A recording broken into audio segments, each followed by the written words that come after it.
Hi friends, നമ്മുടെ YouTube ചാനലിലേക്ക് എല്ലാവർക്കും സ്വാഗതം. അപ്പോൾ ഇന്ന് നമ്മൾ വീഡിയോയിൽ പറയാൻ പോകുന്നത് ഇത് മാരുതി സുസുക്കി സ്വിഫ്റ്റ് ആണ് വണ്ടി.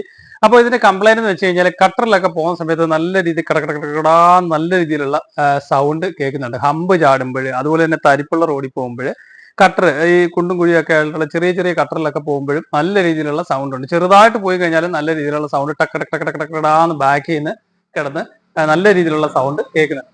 അപ്പോൾ അത് എന്താണ് നമുക്ക് നോക്കാം. നമ്മളിപ്പോ ഇതിന്റെ ബാക്ക് സൈഡ് രണ്ടും പൊക്കി വെച്ചിട്ടുണ്ട്.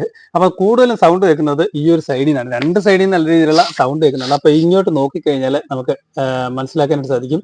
ഈ ഷോക്ക് ഫുള്ളായിട്ട് ബാക്ക് സൈഡിലെ ഷോക്ക് നല്ലതുപോലെ ലീക്കായിട്ട് ഓയിലിന്റെ മയമാണ് ഈ വന്ന് നിൽക്കുന്നത്. അതായത് ഇതിന്റെ ഗ്യാസ് ലീക്കായിട്ട് നല്ല രീതിയിലുള്ള ആ ഒരു ഗ്യാസ് ഓയിലുള്ള ഭാഗമാണ് ഇങ്ങനെ മേളോട്ട് വന്ന് നിൽക്കുന്നത്. മുകളിലത്തെ ആ ഒരു ബുഷും കാര്യങ്ങളൊക്കെ പൊട്ടിപ്പോയിട്ടുണ്ട്. ഇത് കിടന്ന് കിടക്കിടക്കിടാന്ന് സൗണ്ട് നല്ല രീതിയിൽ കേൾക്കുന്നുണ്ട്. അതുപോലെ തന്നെ ഇത്രയും ഓയിൽ പോയേക്കുന്നതുകൊണ്ട് ഈ സ്റ്റമ്പ് വന്ന് മുകളിൽ ഇങ്ങനെ, അതായത് ഈ ഭാഗത്തായിട്ട് സ്റ്റമ്പ് വന്ന് കിടക്കിട പ്രഷർ ഇല്ലാത്തതുണ്ട്, ഈ ഷോക്കിന് പ്രഷർ ഇല്ലാത്തതുകൊണ്ട് ഈ സ്റ്റമ്പ് വന്ന് കിടക്കിടാന്ന് അടിക്കുന്ന സൗണ്ടാണ് നമ്മൾ കട്ടറിൽ പോകുമ്പോൾ നല്ല രീതിയിൽ ഫീൽ ചെയ്യുന്നത്. അതുപോലെ തന്നെ ഇങ്ങോട്ട് നോക്കിയാൽ മനസ്സിലാവും ഫുള്ളായിട്ട് ഇങ്ങനെ താഴോട്ട് ഇങ്ങനെ ഓയിൽ ലീക്ക് നല്ല രീതിയിൽ ഉണ്ട്. അപ്പൊ ഈ ഷോക്ക് നമുക്ക് മാറ്റേണ്ടതായിട്ടുണ്ട്. അതേപോലെ തന്നെ ഇതിന്റെ ലെഫ്റ്റ് സൈഡ് നമുക്ക് നോക്കാം. ഇത് റൈറ്റ് സൈഡാണ്. ലെഫ്റ്റ് സൈഡിൽ വന്നിട്ടുണ്ട്. ലെഫ്റ്റ് സൈഡിൽ അതേപോലെ തന്നെ ഇത് പൊട്ടി പോയിട്ടുണ്ട്. അപ്പോൾ ഇത് പൊട്ടി ഒരു വണ്ടിയിൽ കിടക്കുന്നുണ്ടെങ്കിൽ അതിന്റെ അർത്ഥം ഇത് പൊട്ടി കിടന്നു കഴിഞ്ഞാലും ഈ ഒരു സൗണ്ട് നല്ല രീതിയിൽ കേൾക്കും. അതുപോലെ തന്നെ ഇതിന് ചെറുതായിട്ട് ഷോക്ക് പോയിട്ട് ഓയിൽ ഇങ്ങനെ ചെറുതായിട്ട് വരാൻ തുടങ്ങിയിട്ടുണ്ട്. അപ്പോൾ ഈ ഒരു സ്റ്റോപ്പർ പൊട്ടി പോയിട്ടുണ്ട്. അതുപോലെ തന്നെ ഇത് പൊട്ടി കിടക്കുകയാണെന്നുണ്ടെങ്കിൽ ഇതിന്റെ ഷോക്ക് പോയെന്നാണ് ഇതിന്റെ അർത്ഥം. അപ്പൊ ഇതിന്റെ ലീക്ക് വന്ന് തുടങ്ങിയിട്ടേ ഉള്ളൂ. അതുപോലെ തന്നെ താഴോട്ട് വലിയ രീതിയിലുള്ള ലീക്കൊന്നും കാണാനായിട്ടില്ല. പക്ഷെ ഇതിന്റെ ലീക്ക് ഈ ഭാഗത്തോട്ടൊക്കെ നോക്കി കഴിഞ്ഞാൽ ഇങ്ങനെ ലീക്ക് ചെറുതായിട്ട് വന്ന് തുടങ്ങിയിരിക്കുന്നത് നമുക്ക് കാണാനായിട്ട് സാധിക്കും. അപ്പോൾ ഇതിന്റെ രണ്ട് ഷോക്ക് നമുക്ക് മാറേണ്ടതായിട്ടുണ്ട്. ഷോക്ക് മാറാനായിട്ട് ഈ ഒരു നട്ട് 17 സൈസാണ്. ഈ നട്ട് നമുക്ക് അഴിച്ചെടുക്കണം. അതുപോലെ തന്നെ ഇതിന്റെ മുകളിലായിട്ടാണ് ഇതിന്റെ ഒരു നട്ട് വരുന്നത്. അപ്പൊ അത് എങ്ങനെയാണ് ഇളക്കുന്നത് നോക്കാം. അപ്പോൾ അത് ഇളക്കാനായിട്ട് ഈ ഒരു കപ്പ് നമുക്ക് അഴിച്ചെടുക്കാം. ജസ്റ്റ് സ്ക്രൂ ഡ്രൈവർ വെച്ചിട്ട് ഇങ്ങനെ തിക്കി കഴിഞ്ഞാൽ ഈ കപ്പ് നമുക്ക് ഊരിയെടുക്കാനായിട്ട് സാധിക്കും. അത് കഴിഞ്ഞിട്ട് ഇവിടെ ഒരു ബൂട്ട് വരുന്നുണ്ട്. ഈ ബൂട്ട് ഊരി കഴിഞ്ഞാൽ ഇവിടെ വരുന്ന ഈ 17 നട്ട് അഴിച്ചു കഴിഞ്ഞിട്ട് നമുക്ക് ഷോക്ക് താഴോട്ട് എടുക്കാനായിട്ട് സാധിക്കും.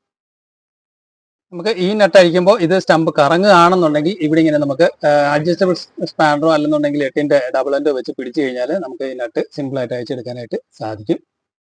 രണ്ട് വീലും പൊക്കിയിട്ട് ജാക്ക് റണ്ണിംഗ് ബോർഡിന്റെ ഭാഗത്താണ് വെച്ചേക്കുന്നതെങ്കിൽ ഇവിടെ ജസ്റ്റ് ഒന്ന് ജാക്ക് സപ്പോർട്ട് ചെയ്യുക. അതേപോലെ റാമ്പിലിട്ട് ഇറക്കുവാണെങ്കിൽ നമുക്ക് ജാക്ക് വെക്കേണ്ട ആവശ്യം വരുന്നില്ല. ഈ സ്പ്രിംഗ് ലോഡിൽ നിന്നോളൂ. അപ്പോൾ ഈ നട്ട് നമ്മൾ ലൂസ് ചെയ്ത് ഇതിനകത്തൊരു 17 നട്ടും അതുപോലെ തന്നെ ഒരു പ്ലേറ്റ് വാഷറുമാണ് ഇതിനകത്ത് വരുന്നത്. അതുപോലെ തന്നെ നമ്മളിപ്പോൾ പുറത്തെ നട്ട് അഴിച്ചെടുത്തിട്ടുണ്ട്. ഇതാണ് ഇതിന്റെ നട്ട് വരുന്നത്. ഇത് ലോക്ക് നട്ടാണ് വരുന്നത്. അതുപോലെ തന്നെ ഇതിന്റെ വാഷറിന്റെ പൊസിഷൻ എന്ന് പറഞ്ഞാൽ ഇങ്ങനെയായിരിക്കും വരുന്നത്. ഇങ്ങനെയല്ല വരുന്നത്, ഇങ്ങനെയായിരിക്കും വരുന്നത്.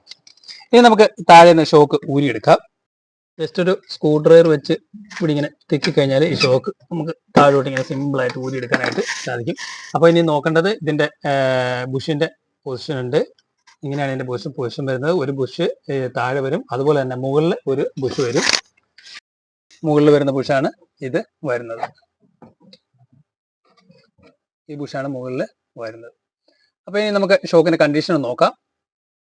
നമ്മളിപ്പോ ഷോക്ക് അഴിച്ചു വെച്ചിട്ടുണ്ട്. ഷോക്ക് അഴിച്ചു വെച്ചിട്ട് നമ്മൾ നോക്കുമ്പോൾ ഷോക്ക് വെറുതെ ഇങ്ങനെ താഴോട്ട് ഇങ്ങനെ വരികയാണ്. ഒരു ആക്ഷനും ഇല്ലാത്ത രീതിയിലാണ് ഈ ഷോക്ക് നിൽക്കുന്നത്. മീൻസ് ഇതിനകത്തെ ഓയിലും ഗ്യാസും പൂർണ്ണമായിട്ടും ലീക്കായിട്ട് പോയിട്ടുണ്ട്. ഇങ്ങോട്ട് നോക്കിയാൽ മനസ്സിലാവും ഫുള്ള് ഫ്രീ ആയിട്ടാണ് ഷോക്ക് നിൽക്കുന്നത്. അപ്പോൾ കട്ടറിൽ പോകുന്ന സമയത്ത് ഷോക്ക് ഇങ്ങനെ നിൽക്കുമ്പോൾ ഈ സ്റ്റമ്പ് കിടന്ന് കിടക്കിടാന്ന് അടിക്കും. അതായത് കാരണം ഇതിനകത്ത് ആക്ഷൻ, അതായത് ഈ ഷോക്കിനകത്ത് ഒരു പ്രഷർ ഇല്ലാത്തത് കൊണ്ട് ഫുള്ളായിട്ട് ഇതിന്റെ ഗ്യാസ് ലീക്കായി വെളിയിൽ പോയേക്കുന്നതുകൊണ്ട് ഇങ്ങനെ കിടക്കിടാന്ന് കിടന്ന് അടിക്കും. ഈ ഒരു പിന്നെ സൗണ്ടാണ് നമുക്ക് വണ്ടിക്ക് ബാക്കിലായിട്ട് കേൾക്കുന്നത്. അപ്പോൾ ഇതിനകത്ത് ഒരു ആക്ഷനും ഇല്ല. നോക്കിയാൽ മനസ്സിലാവും വെറുതെ കിടന്ന് ആടുകയാണ് ഈ ഷോക്ക് ചെയ്യുന്നത്.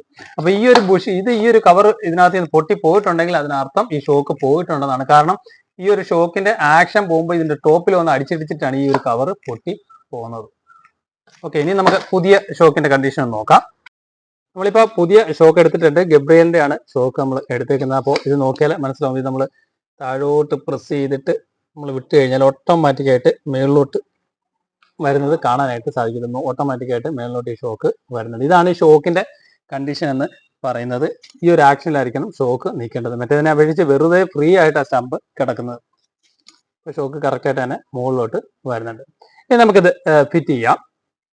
അപ്പോൾ ഇതിന്റെ പൊസിഷൻ വരുന്നത് ഈ പ്രൊജക്റ്റ് ചെയ്ത് നിൽക്കുന്നത് താഴോട്ടായിരിക്കണം വരേണ്ടത്. മീൻസ് ആ ഒരു നമ്മൾ ഇത് ഫിറ്റ് ചെയ്യുന്ന ഭാഗത്ത് സ്ട്രെയിറ്റ് ആയതുകൊണ്ട് ഇങ്ങനെ ആയിരിക്കണം ഫിറ്റ് ചെയ്യേണ്ടത്. അതുകൊണ്ട് നമ്മൾ ടോപ്പിൽ കൊടുക്കേണ്ട ബുഷും ഇങ്ങനെ ആയിരിക്കണം. ഇതിന്റെ ടോപ്പിൽ ബുഷ് കൊടുക്കേണ്ടത്, തിരിച്ച് വരരുത്. അപ്പോൾ നമുക്ക് എന്തായാലും ഇത് അടിയിൽ നിന്ന് കയറ്റി വെക്കാം.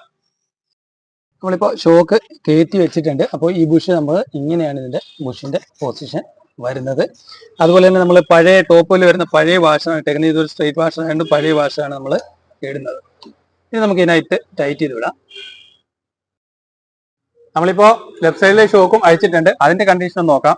നമ്മൾ ലെഫ്റ്റ് സൈഡിലെ ഷോക്ക് താക്കുന്ന സമയത്ത് ഒരു ഫീൽ, ഇത് മുകളിലോട്ട് കയറുന്നതായിട്ട് ഒരു ഫീലും ഈ ഒരു ഷോക്കിന് കിട്ടുന്നില്ല. മീൻസ് ഈ ഷോക്കും പോയതാണ്. അപ്പോൾ ബാക്കിൽ 2 ഷോക്കും പോയതാണ്. നമ്മളിപ്പോൾ 2 ഷോക്കും മാറ്റി വിട്ടിട്ടുണ്ട്. ഒരു ഫീലും കിട്ടുന്നില്ല, ആ ഒരു ആക്ഷൻ കിട്ടുന്നില്ല. അപ്പോൾ ഈ ഷോക്ക് പോകുന്നതുകൊണ്ടാണ് ഈ ഒരു ഇതിന്റെ മൗണ്ടിങ്ങിന്റെ ആ ഭാഗം, താഴത്തെ മൗണ്ടിങ്ങിന്റെ ഭാഗം ഇത് പൊട്ടി പോകുന്നത്. അപ്പൊ ഇങ്ങനെ പൊട്ടിയിട്ടുണ്ടെങ്കിൽ അതിനർത്ഥം ഷോക്ക് പോയിട്ടുണ്ട്, ഷോക്ക് മാറ്റി വിടും. ഈ ഷോക്കിനെ സംബന്ധിച്ച് ഇവിടെ ഒരു ആക്ഷനും ഇല്ല, തീരെ ഒരു ആക്ഷനും ഇല്ലാത്ത രീതിയിലാണ് കിടക്കുന്നത്. അപ്പൊ ഈ ഷോക്കിനെ സംബന്ധിച്ച് ഇത് പ്രഷർ തീരെയില്ല. മീൻസ് ഇതും ഗബ്രിയൽ ഷോക്ക് തന്നെയാണ് കിടക്കുന്നത്. നമ്മൾ മാറിയേക്കുന്നതും ഗബ്രിയൽ ഷോക്ക് തന്നെയാണ് മാറിയേക്കുന്നത്. 2 സൈഡിലും നമ്മൾ നട്ട് ഫുൾ ടൈറ്റ് ചെയ്തിട്ടുണ്ട്. അപ്പോൾ ഇതിൻ്റെ കപ്പ് ഇടുന്നത് ജസ്റ്റ് ഇതിങ്ങനെ കയറ്റി ഇടുക. അതിനുശേഷം ഈ ലോക്ക് കറക്റ്റായിട്ട് ഇടുക. ജസ്റ്റ് ഇങ്ങനെ വെക്കുക, പ്രസ് ചെയ്ത് ഇടുക. അതുപോലെ തന്നെ ഈ സൈഡും കപ്പ് ഇടുക.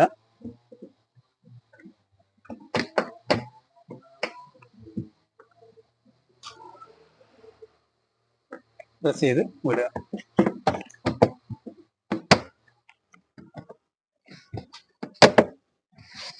ഇങ്ങനെയാണ് ഷോക്ക് ഫിറ്റ് ചെയ്യുന്നത്. താഴത്തെ ബോൾട്ട് നമ്മൾ ഇപ്പോൾ ഫുൾ ടൈറ്റ് ചെയ്തിട്ടുണ്ട്.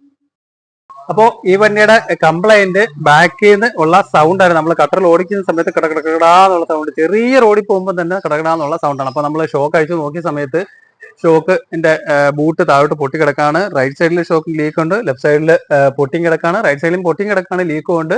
ലെഫ്റ്റ് സൈഡ് ആണെങ്കിൽ അതിന്റെ ബൂട്ടും പൊട്ടിക്കുക. അപ്പോൾ ഈ ബൂട്ട് പൊട്ടിയിട്ടുണ്ട് എന്നുണ്ടെങ്കിൽ ഇത് കിടന്ന് കടകടാന്ന് അടിക്കും, അല്ലാതെ സ്റ്റമ്പും കിടന്ന് കടകടാന്ന് അടിക്കും. അപ്പോൾ ഇങ്ങനെ ഒരു ബൂട്ട് പൊട്ടിയിട്ട് അതിന്റെ താഴോട്ട് കിടക്കുകയാണെങ്കിൽ, അതിന്റെ ഡസ്റ്റ് ബൂട്ട് പൊട്ടി താഴോട്ട് കിടക്കുകയാണെന്നുണ്ടെങ്കിൽ അതിനർത്ഥം ആ ഷോക്കിന് കംപ്ലൈന്റ് ഉണ്ട് എന്നാണ് അർത്ഥം. കാരണം നല്ലതുപോലെ ഇടി വരുന്നത് കൊണ്ടാണ്, ഷോക്ക് നല്ലതുപോലെ താഴ്ന്നു പോകുന്നതുകൊണ്ടാണ് ആ ഒരു ഇത് പൊട്ടാനുള്ള മെയിൻ ആയിട്ടുള്ള കാരണം. അപ്പോൾ മാരുതി സുസുക്കി സ്വിഫ്റ്റിന്റെ ബാക്കിലുള്ള സൗണ്ട്, അതുപോലെ തന്നെ എങ്ങനെയാണ് ഷോക്ക് മാറുന്നതാണ് നമ്മൾ ഈ വീഡിയോയുടെ മനസ്സിലാക്കിയത്. Okay, thank you for watching.